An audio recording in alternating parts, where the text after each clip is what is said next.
College লাইফের বহু struggle. আজকে প্র্যাকটিক্যাল করতে গিয়ে কি হলো চলো বলি। যেদিন আমাদের প্র্যাকটিক্যাল থাকে সেদিন তো আমাদের খারাপ অবস্থা হয়ে যায়, কারণ 10:30টায় গিয়ে 5:30টায় বাড়িতে আসতে হয়।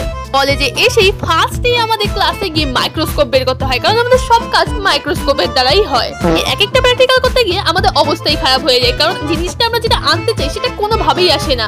আর না আসলে স্যার বলে এটা তো হবে না, আবার করো। যখনই বলে আবার করো তখনই আমাদের মাথায় হাত বসে যায়, কারণ আবার এই একই জিনিস করতে হবে, মানে স্টেম কাটো বা রুট কাটো, ওটা আবার স্লাইডে দাও, তারপরে ওর উপরে কোনো কেমিক্যাল দাও, তারপরে কভার স্লিপ দিয়ে ঢাকা দিয়ে কিছুক্ষণ রেখে মাইক্রোস্কোপে দেখো। সেটা যদি না আসে আবার করো, তাও চিকনা চিকনা করে কাটতে হয় স্টেম বা রুট গুলো, যেটা আমার দ্বারা হয়ই না। যাই হোক, অনেক পরিশ্রম করার পর কিছু কিনে নিয়ে এসে খেলাম, আর এখানে এরা পাঞ্জা খেলছে এত কিছুর মধ্যে। এখন যেমন আমার ঘড়িতে দেখতে পাচ্ছ এখন বাজে 5টা, আমাদের পেটের ভেতর চুহা দৌড়াচ্ছিল, সবাই বসে পড়েছিলাম আমরা যে কখন ছুটি হবে।